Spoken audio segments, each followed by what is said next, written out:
कब्र से आती आवाज। रात का वक्त था, हवा में अजीब सी ठंडक थी और चांद बादलों के पीछे छुप रहा था। गांव के कोने पर एक पुराना कब्रिस्तान था, जहां लोग दिन के वक्त भी कम ही जाते थे। कहते थे कि वहां कुछ ऐसा है जो सिर्फ रात को जागता है। इस गांव में अली नाम का एक जवान लड़का रहता था। अली बहुत हिम्मती था और उसे ऐसी बातों पर बिल्कुल यकीन नहीं था। गांव वाले जब भी कब्रिस्तान की कहानियां सुनाते, अली हंस देता और कहता, ये सब बस अफवाहें हैं, कुछ भी नहीं होता। रात के 12 बजते ही अली टॉर्च लेकर कब्रिस्तान की तरफ चल पड़ा। रास्ता सुनसान था, सिर्फ हवा की सरसराहट और कभी कभी कुत्तों के भौंकने की आवाज आ रही थी। जब वो कब्रिस्तान के गेट के पास पहुंचा तो एक ठंडी लहर उसके जिस्म से गुजर गई। गेट पुराना और जंग लगा हुआ था। उसने धीरे से धक्का दिया। क्रीक।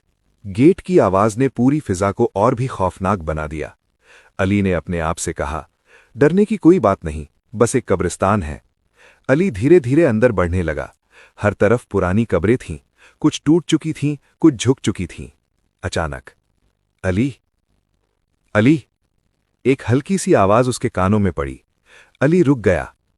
कौन है? उसने जोर से पूछा। कोई जवाब नहीं आया। उसने सोचा शायद हवा की आवाज है और वो आगे बढ़ गया। लेकिन कुछ ही लम्हों बाद, अली, मुझे बचाओ! इस दफा आवाज ज्यादा साफ थी और बिल्कुल करीब से आ रही थी। अली का दिल तेज धड़कने लगा। उसने टॉर्च इधर उधर घुमाई और फिर उसकी रोशनी एक पुरानी कब्र पर जाकर रुकी। वो कब्र दूसरी कब्रों से ज्यादा पुरानी लग रही थी। उस पर मिट्टी भी थोड़ी सी हिली हुई थी, जैसे किसी ने हाल ही में उसे छेड़ा हो।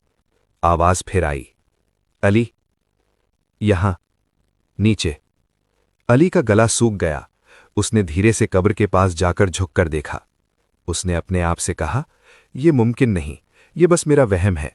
लेकिन उसका क्यूरियोसिटी उसे रोक नहीं पा रही थी। उसने अपनी टॉर्च जमीन पर रखी और हाथ से मिट्टी हटाना शुरू कर दी। जैसे ही उसने थोड़ी मिट्टी हटाई, एक ठंडी हवा का झोंका उसके चेहरे से टकराया और आवाज और तेज हो गई, मुझे बाहर निकालो। अली अब सच में डर गया था। उसका दिमाग कह रहा था भाग जाओ, लेकिन दिल कह रहा था कि सच जान लो। उसने और मिट्टी हटाई। अचानक उसका हाथ किसी सख्त चीज से टकराया। वो एक पुराना लकड़ी का कॉफिन था। अली ने धीरे से उस कॉफिन का ढक्कन खोलने की कोशिश की। ठक ठक, अंदर से कोई नॉक कर रहा था। अली का जिस्म कांप उठा। यह कैसे हो सकता है? उसने खुद से कहा। हिम्मत जमा करके अली ने जोर लगाकर कॉफिन का ढक्कन उठाया। जैसे ही ढक्कन खुला, अंदर अंधेरा था, लेकिन अचानक 2 चमकती हुई आंखें उसकी तरफ देखने लगीं। अली चीखने ही वाला था कि एक ठंडी आवाज आई, तुमने मुझे आजाद कर दिया है। अली पीछे हट गया। तुम कौन हो? उसने लरसती आवाज में पूछा। आवाज बोली, मैं यहां कैद था बहुत सालों से, और अब तुमने मुझे जगा दिया है। अचानक वो आंखें गायब हो गईं और कब्रिस्तान में तेज हवा चलने लगी। अली ने इधर उधर देखा, सब कुछ वैसे ही था। कॉफिन भी खाली था। क्या ये सब सच था या मैं पागल हो गया हूं? उसने सोचा। वो डर के मारे फौरन भागकर कब्रिस्तान से बाहर निकल गया। जब अली घर पहुंचा तो उसकी हालत खराब थी।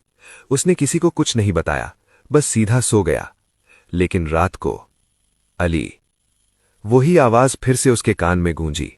अली ने आंखें खोल दी और देखा, उसके कमरे के कोने में एक साया खड़ा था। वो साया धीरे धीरे उसके करीब आने लगा और फिर एक हल्की सी मुस्कुराहट के साथ बोला, अब मैं अकेला नहीं हूं। अली चीखता रहा, लेकिन उसकी आवाज किसी तक नहीं पहुंची। अगली सुबह गांव वालों ने सुना कि अली अपने कमरे में बेहोश मिला और उसके चेहरे पर एक अजीब सी दहशत जम चुकी थी। उस दिन के बाद गांव वाले कहते हैं, कभी कभी रात के वक्त कब्रिस्तान से 2 आवाजें आती हैं, एक मदद मांगती है और दूसरी हंसती है। अगर तुम कभी किसी पुरानी कब्र से आवाज सुनो तो याद रखना, हर आवाज मदद के लिए नहीं होती, कुछ आजादी के लिए होती है।